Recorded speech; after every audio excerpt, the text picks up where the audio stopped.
The Pool Guy Podcast Show. The Pool Guy Podcast Show. The Pool Guy Podcast Show. Yeah! Hi, and welcome to the Pool Guy Podcast Show. In this episode, I'm going to go over some reasons why the pH in your pool may be continuously rising and some things you may not have thought about which may be causing this. And I'll also give you some solutions, of course, to keep the pH from going up so high in your pool. Pool Service Pro. Open a Leslie's wholesale account today and receive wholesale pricing on products you use every day. Leslie's Pool Supply offers convenient locations that are open 7 days a week. Another great benefit of opening a Leslie's wholesale account is Leslie's referral program. Get referred to a customer looking for weekly pool service. Save time and money and grow your pool service route and become a Leslie's Pro. And I think whenever we talk about high pH, we have to always emphasize that it may not be a high pH actually in the pool if you're using the LSI. I'm going to go into the LSI calculator a little bit later here, but just note here at the beginning that a pH of 8 may be actually perfectly acceptable if the numbers in the LSI calculator line up. And I'll go over the LSI calculator for you. You can get that at orendatech.com. If you want to go there right now and get that, just go to orendatech.com, download that app for your phone, and that way when I get later in the podcast, you're going to be ready for that. You can also use our LSI app directly from the website. And I'm going to give you some numbers in there later so you can kind of see that having a pH of 8 may be perfectly acceptable if the other parameters, again, line up inside that particular app.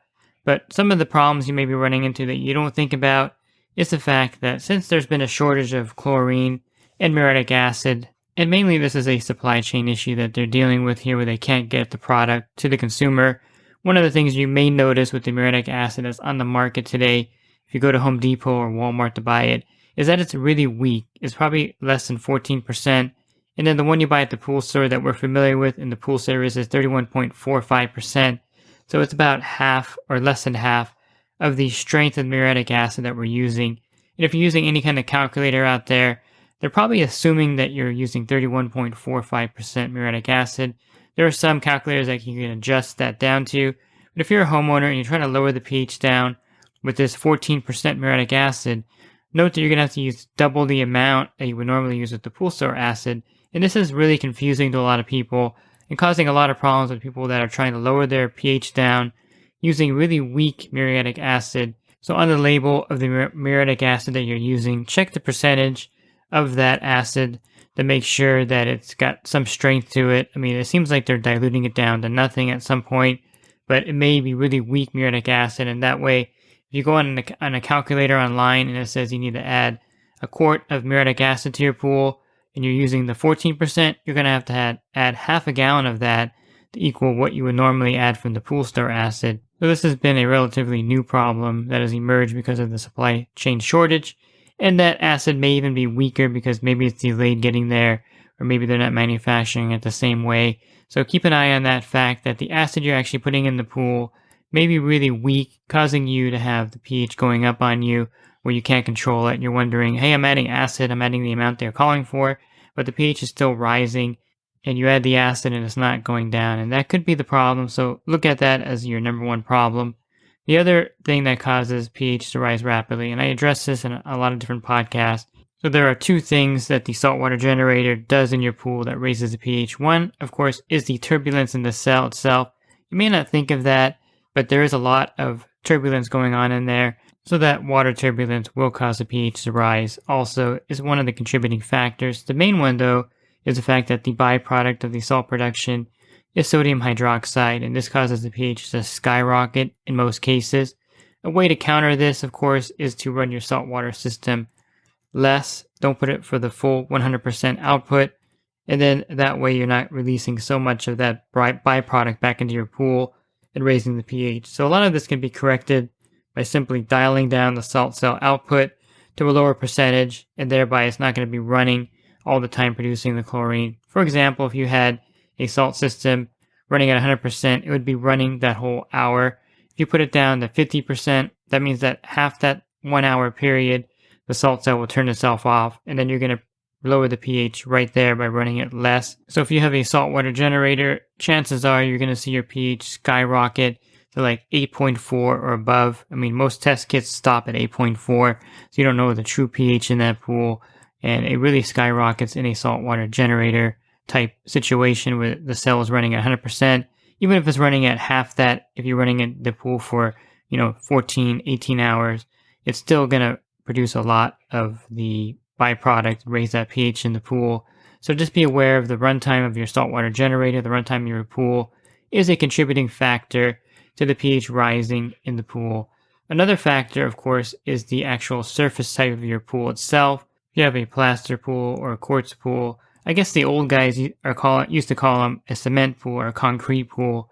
And that's basically what it is. And this will have a higher acid demand, especially after a new pool build. Once the pool is put in, it's going to have a really high acid demand, probably for the first 6 months or 1 year. And you're going to see the pH rise rapidly. And that's because the surface of the pool is curing, and also because the plaster surface itself has a pH of about 12 or 13. And this is going to cause, of course, a higher acid demand because the surface itself has a high pH versus like a fiberglass or a vinyl pool where it's kind of just a piece of plastic basically, and it's fairly pH neutral.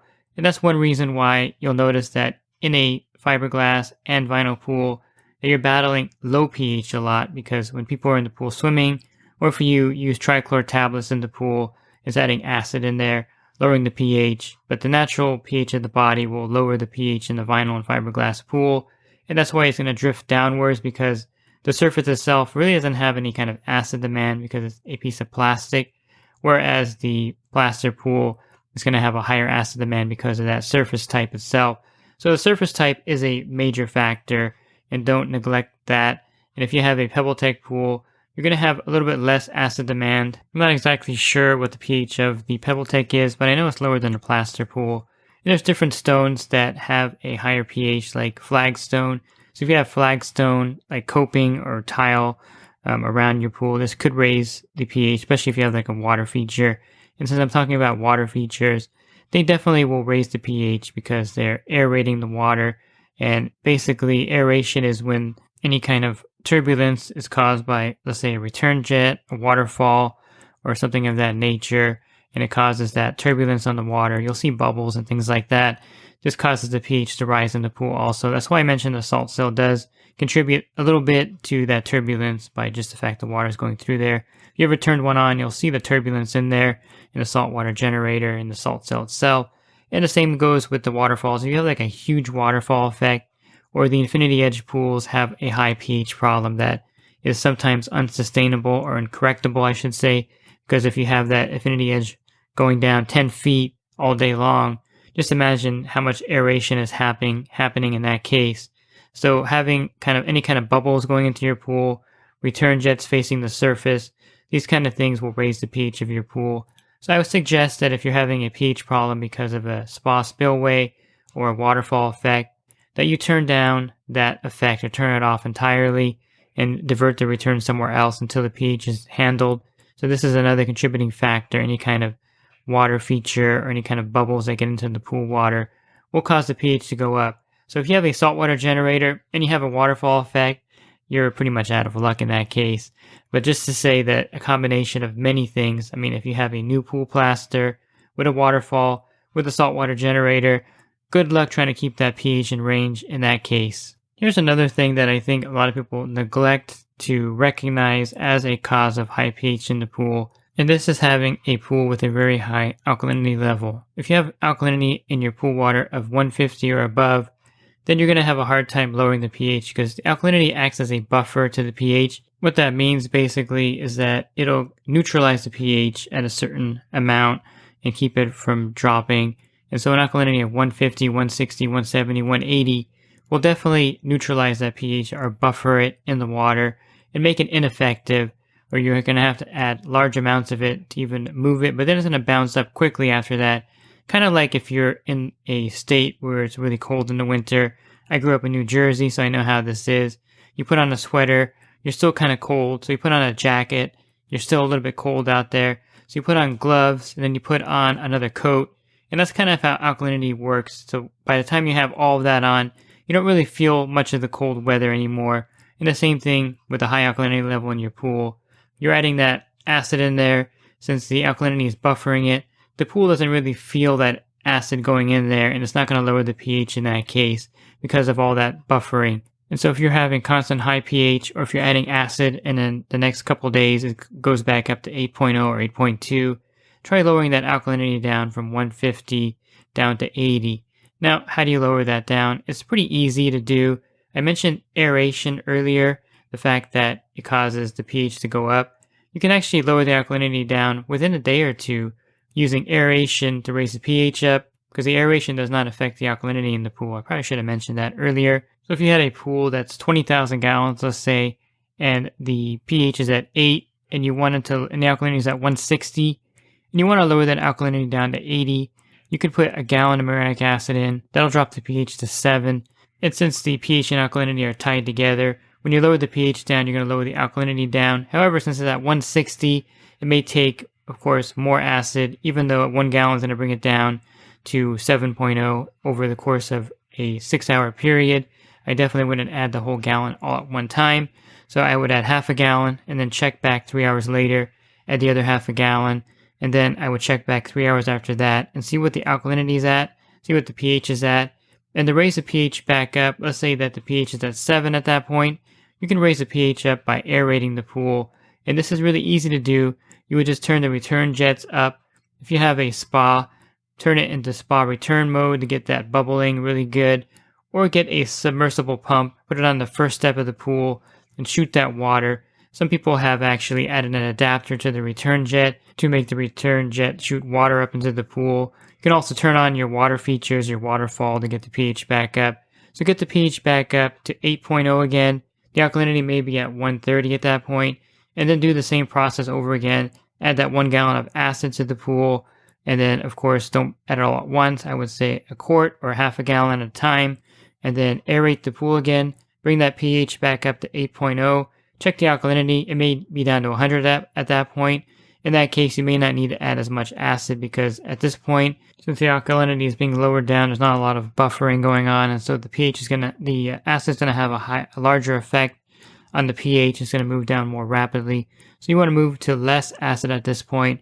So I would probably put a quart in, and then 3 hours later check back, put another quart in if you need to, and then aerate the pool to raise up the pH again. And check the alkalinity, see if it's down near 80 at this point. And within a day or two, you can get the alkalinity from 160 to 80 using muriatic acid. I should mention I was using 31.45 in my calculation percentage of acid.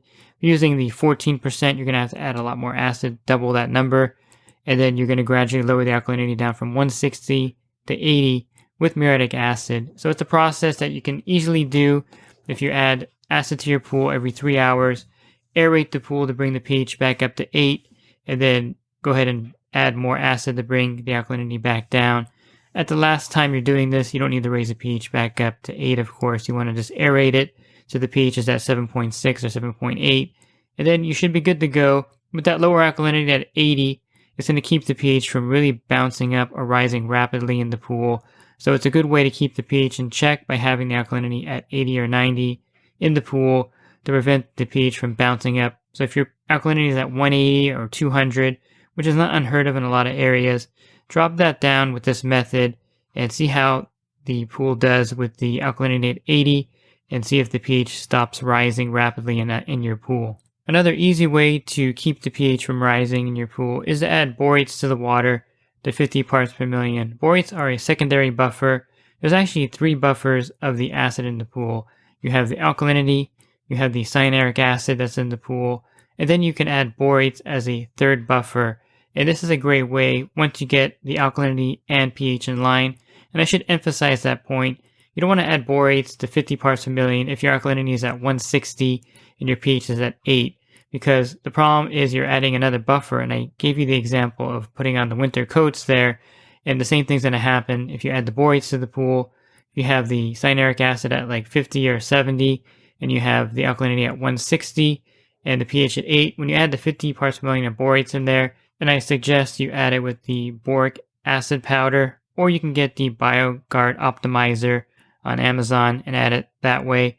But you want to make sure that the alkalinity is around 80, and the pH is about 7.6 when you add the boric acid powder or the BioGuard Optimizer to the pool. Otherwise, if you don't do that and you add the borates, you're going to have a really hard time lowering down the alkalinity and pH in the pool because it acts as a secondary buffer. So it's kind of like putting on the winter coat and then putting on one more winter coat after that. And it makes it really hard to feel the cold, and it makes it really hard for the acid in the water to lower down the pH and alkalinity at that point with the borates in there. But adding borates to 50 parts per million is a great way to keep the pH from bouncing up. I have that in my pool here. I have my saltwater generator running at 50%. Then I have the alkalinity at 80. Sometimes it goes about 90. I keep it around 80 as if I can. And then I have the borates in my pool at 50 parts per million. And I can tell you with the saltwater generator running at 50%, with the alkalinity at 80, my pH doesn't move hardly at all during the whole week. And so on a Monday, if my pH is at 8 and I put a quart of acid in my pool, it'll drop it down to about 7.5, 7.4. And then as the week goes on, if I check it again the following Monday, it may be at 7.8 or 7.9 at that point. It's not going to be at 8 or 8.2 like it used to be because the borates are a great buffer in the water. And you'll notice right away that it's going to buffer the pH in the pool. If you put the right amount in there, it's going to definitely buffer it. But you have to have the alkalinity down also to around 80 to make it effective. So let me change gears here and get a little more advanced. And I'm going to go over the LSI calculator with you, or just some calculations. I'm not going to explain it to you. If you want to learn more about the LSI, you can go to the Orenda site that I mentioned to download the app. They have 3 courses there for free. You can take the Orenda Academy, and that gives you a good prepper on what the LSI actually is. For this podcast, I'm just going to go through some examples of having a high pH in the pool and actually having a balanced LSI, which means the water is not corrosive or scale forming.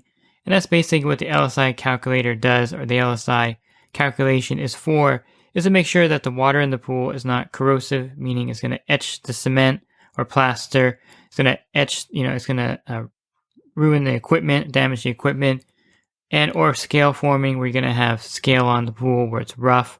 And also etching is going to feel pretty rough to you also, like sandpaper or even sharper. Or you're going to have calcium buildup all over the tiles of your pool.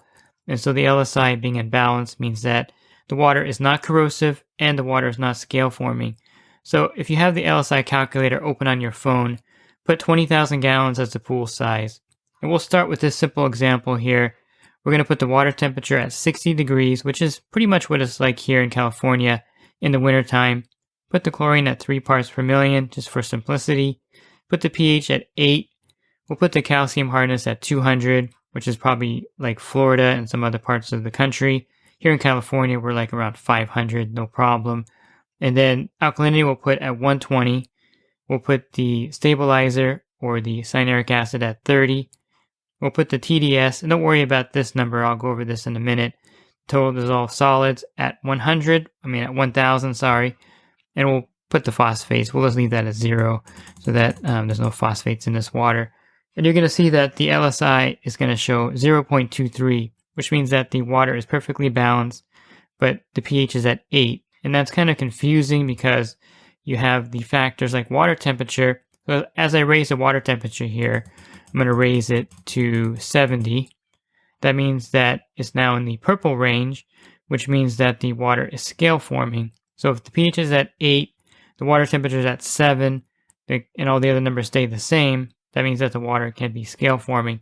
So at that point, you have to lower the pH down to 7.8, and then you're back in the green area of the LSI. Now, if I raise the water temperatures to 80, which is like our summertime water temperatures here, and I have the pH at 7.8, it's still in range at 80 degrees. But then if I lower the alkalinity down to 80, which is what I recommend, the pH is 7.8, it's still actually within range. But if I were to lower the pH to 7.4 now, which is what a lot of people want to do, so here we go, we have the water temperature at 80, and we have the pH at 7.4, which a lot of the charts online say is the ideal range. And then the only thing I changed was I lowered the alkalinity to 80 on this. So 80 degrees water temperature, chlorine at 3 parts per million, pH at 7.4, calcium hardness at 200, alkalinity at 80, the stabilizer still at 30, and the TDS is at 1,000. Now you're at -0.38, which means that the water is aggressive.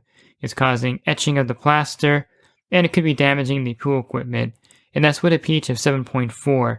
And of course, if you raise the calcium hardness, like you're in California here, I'm going to go ahead and raise it to 500, which is pretty typical of our California calcium hardness level. Then it adds it kind of helps protect the surface, I think, in a way. And at 7.6, with these same parameters, with the 500 calcium hardness, you're in range. You're in the good LSI range where it's not corrosive nor scale forming. If you drop the pH down to 7.4, you're still within good range there, and that's with the calcium hardness of 500. And if you go to 7.8, let's go to 8.0, then you're in the scale forming. And Bob Lowry was kind of correct when he stated that you can pretty much calculate the LSI without using an app if you kind of know some of the numbers and kind of know how the LSI works.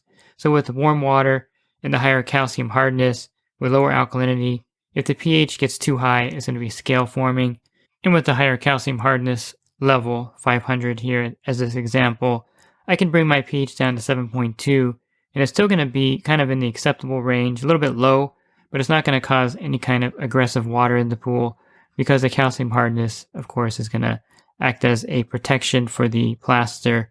And so you can see that with these numbers, with using the LSI calculator from Orenda, having a pH of 8 in cold water can keep you in range, and having a pH of 7.4 can actually be corrosive to the pool water.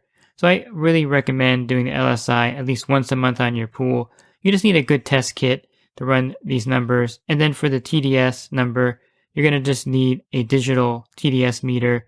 I would recommend getting one online for like $100. And usually that does the salt level also. And that way you know your total dissolved solid levels, and you can do a better calculation of LSI with it.